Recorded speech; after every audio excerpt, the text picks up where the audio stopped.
Bueno, vamos a abrir nuestras Biblias. Tiene ahí su Biblia en Apocalipsis capítulo 16.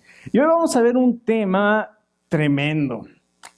Usted ha escuchado seguramente el término de el Armagedón. Inclusive se han hecho películas, ¿no? Hace poco, bueno, al final de 1999, cuando iba a cambiar el milenio, se sacaron muchas películas del fin del mundo y una de ellas se llamó Armagedón. Porque Armagedón, muchas personas lo identifican con el fin del mundo, pero hoy vamos a ver lo que la Biblia dice acerca del Armagedón. Y una de las cosas que nosotros encontramos en la Biblia es que Dios escogió a la tierra de Israel o a la tierra de Palestina para ser el centro o el punto donde iban a suceder eventos históricos tremendos. En este caso hay dos eventos que suceden en la tierra de Israel. El primero es la muerte del Señor Jesucristo. En el Monte Calvario, ahí afuera de Jerusalén, hay un monte que se llama el Monte de la Calavera y ahí el Señor Jesucristo fue crucificado. Pero también ahí en la tierra de Israel hay otro evento que va a suceder, que va a suceder en el Monte de la Matanza. Este Monte de la Matanza se llama Megiddo. En hebreo es Ar, que quiere decir monte, y Megiddo, y de ahí sale Armagedón. Entonces, de ahí viene la palabra Armagedón, el monte de la matanza. Y en ese lugar se va a manifestar el juicio de Dios contra los ejércitos del mundo que se congregan para pelear, para invadir Israel y para pelear contra Dios y contra su Cristo. Usted lo puede leer en el Salmo capítulo 2, dice: ¿por qué se amotinan las gentes y los pueblos piensan cosas vanas? Se han unido contra Jehová y contra su ungido. Entonces en el Salmo 2 puede ver cómo se congregan esos pueblos y quieren tener una batalla y quieren pelear contra Israel y contra su Cristo. Contra Cristo. Ahora, el Señor Jesús, antes de ascender al cielo, reunió a sus discípulos en el Monte de los Olivos y les dio la gran comisión, sabemos, ir y predicar el Evangelio, todas las naciones, enseñen todas las cosas que yo les he enseñado, y dice: hagan discípulos, bautizándolos en el nombre del Padre, del Hijo y del Espíritu Santo, enséñenles todas las cosas que yo les he enseñado, y yo voy a estar con ustedes todos los días hasta el fin del mundo. Y mientras él estaba diciendo estas cosas, de pronto, dice la palabra de Dios, se lo puede leer en Lucas capítulo 24, en Hechos capítulo 1, el Señor Jesús fue levantado al cielo, y dice la palabra de Dios que los discípulos comenzaron a verlo. Esa palabra verlo era una palabra de intensidad, verlo con intensidad, o sea, es decir, no dejaban ni siquiera, ya me imagino, parpadear. Estaban viendo cómo el Señor Jesús iba siendo ascendido hacia el cielo, cuando aparecen unos varones ahí y les dicen: ¿qué están viendo al cielo? Este mismo Jesús que fue tomado de ustedes, así vendrá. Y la palabra de Dios dice en Zacarías capítulo 14, que el Señor Jesucristo va a regresar tal como se fue visiblemente, y el Señor Jesucristo va a posar sus pies una vez más sobre el Monte de los Olivos. Va a haber un terremoto increíble y se va a partir del Monte de los Olivos en dos, y va a quedar un valle grandísimo donde van a estar congregados todos los ejércitos del mundo, engañados por la bestia, por el anticristo, y ahí van a pelear contra el Señor. Esto se llama el día de Jehová. Este día de Jehová, que se refiere en el Antiguo Testamento, es el día del Armagedón, es el día del juicio de Dios sobre esta tierra. Todavía no es el juicio final, recuerde, el juicio final todavía va a seguir después, y lo vamos a ver primero Dios la siguiente semana, pero es el tiempo donde el Señor Jesucristo regresa y va a juzgar a todos sus enemigos que se han levantado contra él. Él va a traer ese juicio. Y es una campaña de batallas que se van a pelear. La batalla del Armagedón no es una sola batalla, no solamente es el día que el Señor Jesucristo regrese, sino es una serie de campañas, como lo vamos a ver en un momento, de batallas que se van a pelear en la Tierra Santa. Vamos a ponernos de pie y vamos a leer Apocalipsis capítulo 16, y vamos a ver algo tremendo de la palabra de Dios aquí en Apocalipsis capítulo 16, y vamos a comprender un poquito más acerca del Armagedón y de lo que va a suceder durante ese tiempo. Dice la palabra de Dios así a partir del verso 12. Apocalipsis 16, verso 12. Y aquí están los últimos juicios que se declaran de los sellos y las trompetas y las copas. Dice la Biblia aquí, el sexto ángel derramó su copa sobre el gran río Éufrates y se secaron sus aguas para abrir paso a los reyes del oriente. Y vi salir de la boca del dragón, de la boca de la bestia y de la boca del falso profeta espíritus de demonios, 3 espíritus malignos que parecían ranas. ¿Se acuerdan que la semana pasada vimos el dragón, la bestia que sale del mar y la bestia que sale de la tierra? Les dije que el dragón es Satanás, la bestia que sale del mar es el anticristo y la bestia que sale de la tierra es el falso profeta. Aquí están estos 3 otra vez, la trinidad satánica, y dice la palabra de Dios en el verso 14, son espíritus de demonios que hacen señales milagrosas que salen a reunir a los reyes del mundo entero para la batalla del gran día del Dios Todopoderoso. Cuidado, vengo como ladrón, dichoso el que se mantenga despierto con su ropa a la mano, no sea que ande desnudo y sufra vergüenza por su desnudez. Entonces los espíritus de los demonios reunieron a los reyes en el lugar que se llama en hebreo Armagedón. Vamos a orar. Padre, queremos darte muchas gracias por tu palabra que la has revelado para nosotros y te pedimos, Señor, discernimiento espiritual, la guía de tu Espíritu Santo para entenderla y mucho más, Señor, para aplicarla en nuestras vidas. Te lo pedimos, Padre, en nombre de tu Hijo Jesús. Amén. Tome asiento. Entonces aquí vemos que la palabra de Dios dice que durante los juicios del Apocalipsis que empiezan en el capítulo 6, cuando comienza el Señor Jesús a desatar los sellos, y después de los sellos vienen otros juicios, 7 juicios que son los juicios de las trompetas, y después vienen los últimos que son los de las copas. En el sexto sello, dice aquí que el ángel abre el sexto sello y se seca el río Éufrates, dando paso a los reyes del oriente que vienen para pelear la batalla en Armagedón. Entonces vamos a ver aquí en primer lugar esta batalla, la batalla o la campaña del Armagedón. Una de las cosas que nosotros vemos, sobre todo en la gente que no cree en Dios o la gente que duda de Dios, que se llaman los ateos, los que no creen en Dios, y los agnósticos que dudan que Dios existe, es que el punto principal y el más complicado para nosotros como creyentes es resolver un problema que se llama el problema de la maldad. Si Dios existe y Dios es bueno, ¿por qué existe la maldad? Entonces, si la maldad existe y Dios es bueno, quiere decir que si Dios es bueno y la maldad existe, quiere decir que entonces Dios no es todopoderoso para quitar la maldad, ¿verdad? Entonces es complicado decirle, ¿cómo lo explicas? La maldad es evidente, sí. Entonces, si Dios es bueno, ¿por qué permite la maldad? ¿Cómo lo explicas? Está difícil explicar esa situación. Pero escuche, una de las cosas que tenemos que reconocer, obviamente no tenemos todas las respuestas, pero sí sabemos una cosa. La Biblia dice que Dios es paciente con nosotros y no quiere que nadie perezca, sino que todos procedan al arrepentimiento. La palabra de Dios está llena de pasajes de la misericordia de Dios. Por la misericordia de Dios no hemos sido consumidos, dice Lamentaciones capítulo 3. La Biblia habla varias veces de que es la misericordia de Dios los que nos mantiene. Dios no nos ha pagado conforme a nuestras obras, ni nos ha hecho conforme a nuestros pecados. Porque dice la palabra de Dios, tan alto está el cielo de la tierra, así ha engrandecido su misericordia sobre nosotros. Y tan lejos está el oriente y el occidente, así ha hecho alejar de nosotros nuestras rebeliones. Es por la misericordia de Dios que Él no ha venido aún con el juicio. Pero la palabra de Dios también dice que Dios ha establecido un día en el cual va a juzgar con justicia a este mundo. Y ese día, este es un juicio contra sus enemigos, porque todavía no viene el juicio final. Ahí va a ser contra los que se han rebelado contra Dios y los que se han juntado, los que han querido invadir la tierra de Israel.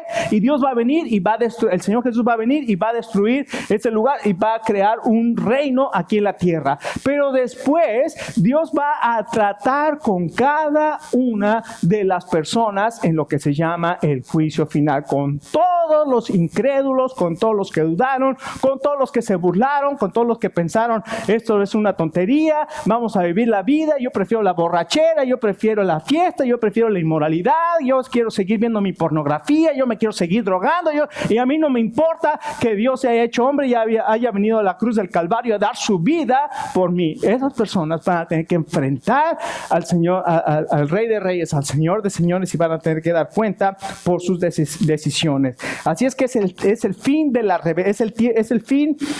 rebeldía. Que Dios va a poner fin a la rebeldía que va a llegar al colmo en ese tiempo, pero va a preparar. En primer lugar vamos a ver la preparación para el Armagedón. Como dice el verso 13, este ángel quita el sello, se derrama la copa y se seca el río Éufrates, dando paso al ejército del oriente. Ahora, lo que vemos aquí es que el capítulo 12 de Apocalipsis es bien importante porque nos habla de este dragón. Ese dragón que en el verso 9 del capítulo 12 dice que es la serpiente antigua, que es el diablo y Satanás. Este dragón va a perseguir a la mujer. Si usted lee el capítulo 12 de Apocalipsis va a ver que hay un dragón que va a perseguir a una mujer que está por dar a luz. Esa mujer es Israel y ese hijo varón es la simiente de la mujer prometida en Génesis 3:15. ¿Recuerda esa promesa? Pondré enemistad entre ti y la mujer y entre tu simiente y la simiente de ella. Ella te herirá en la cabeza y tú le dirás el calcañar. Esa simiente es el Señor Jesucristo y esa mujer es el pueblo de Israel, de donde vendría el Señor Jesucristo. Y Satanás, sabiendo esa promesa, va a querer destruir al pueblo de Israel para que no venga el Mesías. Entonces allí en el capítulo 2 encontramos a este dragón tratando de impedir y perseguir al pueblo de Israel para impedir que venga el Mesías. Pero en Ezequiel capítulo 38 nos dice que se va a haber una unión, una confederación de naciones que se van a unir para venir y querer destruir a Israel. Es algo impresionante. Usted puede leer Ezequiel capítulo 38 versos 1 al 7. Yo no tengo tiempo para leerlo, pero escuche. Aquí la palabra de Dios nos habla de varias naciones que en aquel entonces ni existían. Es más, esto lo está hablando en Génesis capítulo 10.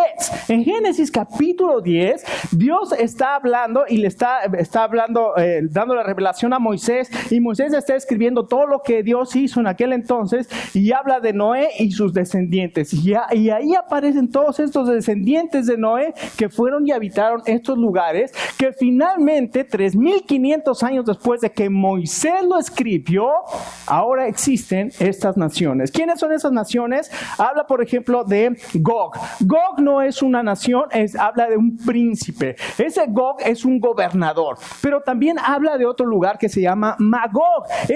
Magog es una unión de naciones que pertenecieron a la ex Unión Soviética. Ahí solamente le puse parte de la ex Unión Soviética. Toda la parte sur de lo que era la Unión Soviética, les voy a decir los nombres porque están medio difíciles: Kazajstán, Kirguistán, Uzbekistán, Turkmenistán, Tayikistán, Azerbaiyán, Georgia y posiblemente Afganistán. Cuando estaban buscando a Osama Bin Laden, pusieron un mapa donde decía Afganistán y luego el otro decía aquí no está, aquí no están, acá tampoco están. Y finalmente pusieron, aquí están. Es toda esa región de la parte sur de Rusia y todas estas naciones que es la parte de Magog se van a unir para ir y pelear con Israel. Pero no solamente Magog, también habla de Ros. Esa palabra Ros que aquí se traduce como príncipe es la palabra Ros, la palabra Ros, no arroz, que también es la región de lo que ahora es Rusia. Entonces Rusia también va a estar ahí. Mesec y Tubal, que se identificaban, algunos lo identificaban con Moscú y con Topslok, que eran dos ciudades en Rusia, pero actualmente los eruditos lo identifican con una región de Turquía. Después también habla de Persia. Esa Persia, apenas en 1935, esa Persia que conocemos como Persia, es Irán. En 1935 cambió el nombre a Irán. Recuerde, Irán apenas hace unos años atrás estaba Mahmoud Ahmadinejad. Y este Mahmoud Ahmadinejad, además de estar construyendo una bomba nuclear, estaba diciendo, vamos a destruir a Israel y lo vamos a borrar del mapa. Esto estaba escrito hace 3.500 años. Es la intención. Dios es el Dios de la historia. No solamente Persia, Cus, que es la descendencia de Cam, que se asentaron en la actual Etiopía y Sudán. También Fut, que es la actual Libia. Y Gomer, que era un nieto de Noé y fue pariente de Askenaz. Y los askenesitas habitaron lo que es Alemania y Turquía. Y Togarma, que es la región de Turquía. Entonces, todas estas naciones se van a conflagrar y se van a unir en una confederación para venir y atacar a Israel. Y Dios va de una manera maravillosa, lo puede leer en Apocalipsis capítulo 12 y en Ezequiel capítulo 39, cómo Dios va a intervenir de una manera maravillosa y va a librar a Israel. ¿Qué quiere decir? Que nosotros somos ¿cómo se llama? Semitas, no, sí, de la descendencia de israelitas, no quiere decir eso. Lo que quiere decir es que reconocemos que la palabra de Dios tiene un plan para Israel y Dios es el protector de Israel porque Él lo prometió y Él va a cumplir su promesa. Así es que esto es algo maravilloso. Dios interviene de esta manera sobrenatural para salvar a Israel. Ahora escuche, qué maravilloso es que Moisés hace 3.500 años nos puede decir de lo que está pasando el día de hoy. Pero más maravilloso que eso es lo que dice Jeremías capítulo 1 y verso 5. Antes que nacieses. Antes que nacieras, te conocí. Cuando estabas en el vientre de tu madre, te aparté. Te santifiqué. Escucha, Dios tiene un propósito para tu vida. No estás aquí por casualidad. Dios te conoce desde antes que naciera, te había escogido y te había apartado. Y esta mañana tal vez tú escuchas este mensaje y ahora entiendes y dices, Señor, no estoy solo. He pasado por circunstancias difíciles, estoy pasando por las de Caín, como diría. Pero Señor, no estoy solo, tú tienes un propósito en mi vida y tú me has salvado. Así como Dios salvó y va a salvar al pueblo de Israel de una manera milagrosa, Dios nos ha salvado a usted y a mí de una manera milagrosa, porque Dios se hizo hombre y vino a nacer de la Virgen María, un milagro maravilloso. Y no solamente eso, Jesucristo jamás pecó, sin embargo fue a morir en una cruz cargando nuestros pecados y fue sepultado y Él llevó mis pecados a la cruz, él fue castigado por mis pecados, fue sepultado, sepultó mis pecados con Él en esa tumba y se levantó sin relación al pecado y ahora me ofrece a mí perdón de pecados, esperanza de una vida nueva y la esperanza de una vida eterna. Qué maravilloso es Dios para cada uno de nosotros. No solamente esto, ahora, ¿qué va a hacer Satanás? ¿Qué va a hacer Satanás cuando se vea derrotado, cuando ese ejército de Rusia y todos sus aliados se vea derrotado ahí en Israel? Bueno, dice el capítulo 13 que entonces va a engañar a los ejércitos de la tierra. ¿Cómo lo va a hacer? Dice aquí que de la boca del dragón vio que salieron 3 espíritus como de ranas. ¿Y quiénes eran? Ahí lo explica Satanás, el anticristo y el falso profeta. Esta trinidad satánica va a estar engañando a través de señales, milagros, cosas maravillosas, que le salió sangre del ojo, que apareció no sé qué por allá, que mira esa nube que tiene forma de corazón y mira que esta cosa, y la gente se ve atrás de las señales y se va a olvidar de la palabra de Dios, y nosotros, la palabra de Dios nos dice que tenemos que estar atentos a una antorcha, como una antorcha que alumbra en lugar oscuro hasta que el desclarece y el lucero de la mañana salga en nuestros corazones, dice el apóstol Pedro. Entonces, nosotros más que las señales tenemos que estar fundamentados y basados en la palabra de Dios. Por eso no me voy a alcanzar de decir, hermano, necesitamos conocer la palabra de Dios para no ser engañados, porque cualquiera puede venir y hablar y señales y miren, y como dicen algunos, voy a cerrar la Biblia porque Dios tiene revelación fresca para ustedes. Escuche, si alguien le dice que tiene que cerrar la Biblia para dar revelación fresca, está equivocado, es un falso. Es un falso, no hay ninguna revelación fresca, ni nueva, ni nada. Todo está revelado en la palabra de Dios. Y lo que él tiene, todo pastor y todo predicador tiene que exponer lo que la Biblia dice y que no salga con sus ideas, porque eso solamente son presunciones. Y segunda Timoteo dice que si alguno no se conforme a las sanas palabras, dice, está envanecido, nada sabe. Entonces tenemos que estar atados y tenemos que estar enraizados en la palabra de Dios. Me acuerdo cuando era joven y íbamos a los campamentos de jóvenes, ¿verdad? Y siempre hay chicas bonitas y muchachos bien espirituales, ¿verdad? Y llegó un muchacho bien espiritual con la chica más bonita del campamento. Era Lina, ¿no? Creo que no era Lina ese día. Bueno, no ese campamento, porque Lina siempre ha sido, ¿verdad? Pero llegó un muchacho y le dijo a esta chica, que era la más bonita del campamento, el Señor me dijo que te vas a casar conmigo. Vámonos. Y la chica le dijo, pues a mí no me ha dicho nada. Así es que, sí, va a venir cualquier persona y te dice, Dios dice que hagas esto y que aquello. Si Dios no te dice a ti, tú no tienes por qué obedecerle a alguien que dice, Dios dice que hagas o deshagas. El Señor tiene que tratar contigo, con tu corazón, y a lo mejor te va a confirmar, pero Él te va a confirmar, no te va a decir, no te va a dirigir.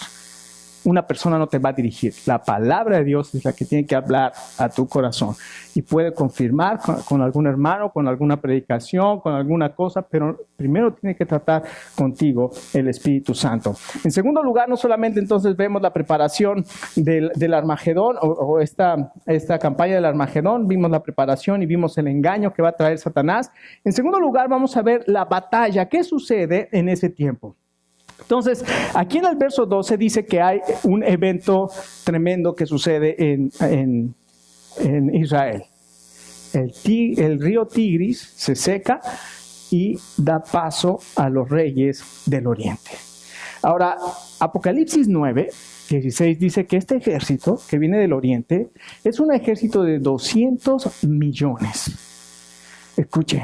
Me puse a buscar en el buró del censo de los Estados Unidos los estimados de la población en la historia. Entre el año 100 y 200 después de Cristo, Apocalipsis fue escrito más o menos en el año 90 al año 110, más o menos. La población en el mundo era aproximadamente de 170 millones de personas. O sea, para Juan, ¿de dónde sacó Juan una cantidad de 200 millones de personas? Piense, Estados Unidos tiene 360 millones de personas, algo así. El ejército de Estados Unidos no tiene ni 1 millón de soldados, ni 1 millón de efectivos, o sea, no. ¿De dónde sale? Mao Zedong, en los años 70, abiertamente vociferaba y decía, China tiene la capacidad de tener 200 millones de soldados efectivos. La palabra de Dios lo dijo hace 2000 años, en el libro Apocalipsis. Los reyes del oriente, China y Japón y sus aliados, de aquel lado van a venir y van a entrar para pelear. Pero allí ya va a estar el anticristo con la confederación de los estados europeos, va a haber otra confederación que va a ser los del sur, que va a ser Etiopía y van a ser Egipto, todas esas naciones que se van a unir, y además estas naciones del oriente que va a incluir también los del sur, que van a incluir Irán y todas estas naciones árabes, van a venir, se van a reunir ahí para una gran batalla. Y esta es la reunión de los ejércitos, ahí en ese monte que se llama Armagedón. Ya les dije, el origen de la palabra es la palabra H-A-R, Har, que quiere decir monte, y Megiddo, que quiere decir matanza. Es el monte de la matanza. Es una colina que está, también hay una ciudad que se llama Megiddo, que está en una colina que está junto a este valle. Y vamos a ver si por ahí en el mapa se puede ver. Ya ni pasé el mapa, pero este es ¿cómo se llama? El valle. Aquí está la pequeña colina de Megiddo, Este es el mar Mediterráneo y todo este valle va a estar lleno de ejércitos. En 1799, cuando Napoleón quiso invadir el Medio Oriente y volver a tener a revivir el Imperio Romano, llegó a este lugar, se paró sobre el monte Megiddo, vio aquel valle y dijo: este es el lugar perfecto para una conflagración mundial, para una batalla mundial. Es algo maravilloso. Ahora escuche, en este lugar históricamente Israel tuvo varias victorias. Por ejemplo, Débora y Barak vencieron a los cananeos, como dice Jueces capítulo 4 y 5. Gedeón derrotó a los madianitas en Jueces capítulo 7. Fue algo maravilloso. Con 300 hombres se enfrentó a un ejército de 130,000 personas. ¿Se imagina? 130,000 personas contra 300. Y Dios lo libró. Ahí también murió Saúl junto al monte Gilboa. Por ahí se ve el monte Gilboa. Todos esos lugares fue ahí donde pasaron todas estas cosas. Y el anticristo reunirá a los ejércitos en este valle para pelear contra el Señor. Ahora escuchen, no solamente vemos la reunión de los ejércitos. ¿Cuál es el propósito? ¿Cuál es el propósito de la batalla del Armagedón? Esto es algo impresionante. Aquí la última copa, recuerda, esta es la sexta copa de la ira de Dios. Es derramada, escuchen, vamos al verso 17. La sexta copa es que se seca el mar, el río Éufrates, y da paso a los reyes del oriente. Pero vea el versículo 17. Escuche, esto es algo tremendo. El séptimo ángel derramó su copa en el aire, y desde el trono del templo salió un vozarrón que decía: se acabó. Esta es la última copa de la ira de Dios, el último juicio de Dios. El ángel derrama la copa y se oye una voz que sale del cielo, sin gritar, sin te reprendo en el nombre, sin gritar, simplemente dijo ese gran vozarrón: se acabó. No es una mamá que se enoja con su hijo y ahora sí no es un desesperado que ya no aguanta más y ahora sí Simplemente es la autoridad y el poder del que está sentado en el trono y donde dice: se acabó. Su palabra se acabó. Y entonces ahí termina. Dios juzga el pecado, la maldad, el engaño, el odio, el egoísmo, la avaricia, los celos, el adulterio, la inmoralidad sexual. Dios va a destruir todo eso. Pero escucha, es algo tremendo. Ahí en ese monte de la matanza, Dios va a acabar con todo esto en un juicio. Pero ahí mismo, en esa zona, en el monte Calvario, el Señor Jesús acabó con el poder del pecado sobre nuestra vida. Déjame preguntarte esta mañana, ¿con qué monte te identificas esta mañana? ¿Con el monte Calvario o con el monte de la matanza? Si te identificas con el monte Calvario, quiere decir que tú te has arrepentido de tus pecados y has creído en Jesucristo como tu Salvador y has sido lavado con su sangre y has sido sellado con su Espíritu Santo y ahora tienes perdón de pecados, vida nueva y una esperanza de vida eterna. Todo eso por la gracia de Dios, únicamente. No es nada que nosotros hayamos hecho. Pero si tú no te has identificado con la cruz del Señor Jesucristo, lo único que te espera es ese monte de la matanza. Es el juicio de Dios sobre tu vida. Pero recuerda, eso no es el juicio final. El juicio final viene después. Y vamos a ver, la semana que entra, primero Dios, lo que va a ser ese juicio final. Y finalmente, cuando se escuche esa voz, se acabó, sucede algo impresionante. Vamos a brincarnos al capítulo 19 y verso 11. Se escucha la voz, se acabó. Un vozarrón, se acabó. Y dice Juan: luego vi el cielo abierto y apareció un caballo blanco. Su jinete se llamaba Fiel y Verdadero, Con justicia dicta sentencia y hace la guerra. Sus ojos resplandecen como llama de fuego y muchas diademas ciñen su cabeza. Lleva escrito un nombre que nadie conoce sino solo él. Y está vestido de un manto teñido en sangre y su nombre es el Verbo de Dios. Lo siguen los ejércitos del cielo montados en caballos blancos y vestido de lino fino, blanco y limpio. De su boca sale una espada afilada con la que herirá a las naciones. Las gobernará con puño de hierro. Él mismo exprime uvas en el lagar del furor del castigo que viene del Dios Todopoderoso.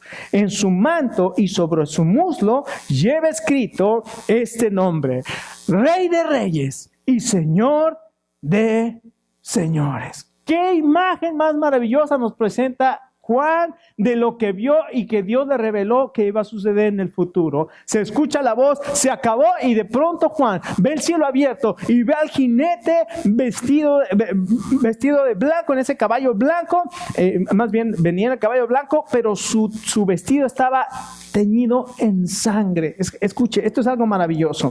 ¿Qué es lo que vemos aquí? Bueno, vimos la gloria de Dios. Recuerden, Ezequiel capítulo 10, la gloria de Dios se va del templo porque era algo terrible. Dios no aguantaba más estar en ese templo donde se hacía todo tipo de pecado e inmundicia, y en el capítulo 10 de Ezequiel, la gloria de Dios se va del templo.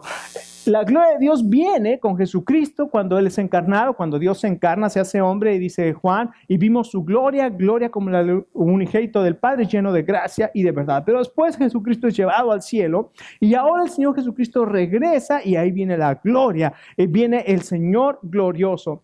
Y entonces el Señor lo hace de una manera maravillosa y visible. ¿Se acuerdan de hace poco que cayó un meteorito en Rusia? ¿Cómo se veía el cielo con el meteorito aquel pasando por todo Rusia? Algo brilloso, impresionante. Me imagino que algo así va a ser. Se va a abrir el cielo, se va a ver al Señor Jesús pasando, montado en un caballo blanco, y todo el ejército celestial vestido en ropas blancas, en caballos blancos, viniendo tras él hasta llegar a ese lugar en Israel. ¿Cuáles son las señales del regreso de Cristo? Escuche. En primer lugar, vemos al caballo blanco. Este caballo blanco, ¿se acuerdan de Génesis, en Apocalipsis capítulo 6, cuando se abre el primer sello? Cuando abre el primer sello, sale un jinete en un caballo blanco, con un arco. Y uno dice, no, ya llegó el Señor. Escuche, recuerde, ese es el anticristo. ¿Y qué va a hacer? Va a engañar.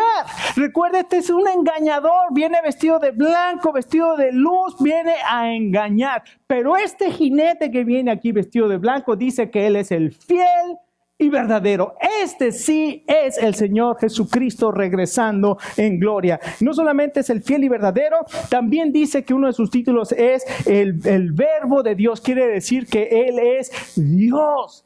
Habla de la divinidad de Jesucristo. Jesucristo es Dios encarnado. Además dice que Él es Rey de Reyes y Señor de Señores. Este es Jesucristo que viene a reinar como Señor. Dice que sus ojos son como llama de fuego. Escuche, eso es algo maravilloso. Quiere decir que Dios conoce todo en nuestra vida. Él nos ve y nos escudriña adentro, sabe tus pensamientos, sabe tus intenciones, sabe lo que hay en tu corazón, sabe lo que hay en tu alma, sabe lo que has pasado, sabe lo que has sufrido, sabe tus traumas, sabe todo. ¿Y sabe qué? Te quiere perdonar. Te quiere dar esperanza. Quiere sanar tus heridas. Este es el Señor que ve con esos ojos como de llama de fuego, y su cabeza tiene diademas o coronas que hablan que es el Rey, Él es el soberano, y su túnica está manchada de sangre. Escucha, su túnica está manchada de sangre porque nos recuerda que Él es el Cordero que fue inmolado. Él fue el que derramó su sangre, pero algo tremendo es que el ejército que viene atrás de Él, todos están vestidos de lino blanco, porque el vestido de Él fue manchado de sangre para limpiar a todos los que vienen detrás de Él. ¡Qué impresionante! ¡Qué impresionante! Aquí viene el Señor Jesucristo. Y estos son los acompañantes de Cristo. Todos todos aquellos a quien Dios ha llamado y hemos respondido a su amor. Nos hemos arrepentido de nuestros pecados, hemos pedido perdón, le hemos declarado a Jesucristo como nuestro Señor. Y ahora escucha, si tú has hecho esto, tus ropas están blancas. Blancas. Y no es por ti, para que nadie se gloríe. Si alguno piensa, no, soy un super cristiano, soy excelente cristiano, soy súper espiritual. Cuando piensas eso, has caído de la gracia de Dios. ¿Por qué? Digo, no que has perdido la salvación, pero recuerda, cuando nosotros pensamos que nosotros somos algo de nosotros mismos, estamos siendo soberbios, y la soberbia fue el primer pecado de Satanás, y la soberbia fue el primer pecado de Adán y Eva. Voy a llegar a ser como Dios, voy a comer de ese fruto. Cuando uno piensa que yo ya llegué y que yo soy el Espíritu, escucha, no caigas en esa trampa. Ninguno somos los super espirituales. Y si somos espirituales es que es gracias a Dios. Y lo único que tenemos que hacer es decir gracias, Señor. Y no pensar que yo soy algo por mí mismo. Entonces, tus ropas ahora son blancas. Y sabes una cosa, tus ropas en ese día de la batalla no se van a manchar ni tantito. Porque el Señor Jesús, no es que llegue el Señor Jesús con ese ejército para combatir porque necesite ayuda. La palabra de Dios dice que el Señor Jesús los va a destruir con la espada de su boca. Va a decir, y se va a acabar todo. El anticristo va a ser atado, el falso profeta van a ser echados al lago de fuego y Satanás va a ser encadenado por 1000 años. Ahí dice el capítulo 20 de Apocalipsis. Así es que escuche, en el monte Calvario se escuchó un grito que decía, consumado es. La deuda está cancelada. Pero en el monte de la matanza se escuchará un grito, una voz que dice, se acabó. Dios va a traer juicio y va a hacer justicia de acuerdo a su misericordia, de acuerdo a su amor y de acuerdo a su justicia. ¿Con qué monte te identificas en esta mañana? ¿Con el monte Calvario o con el monte de la matanza?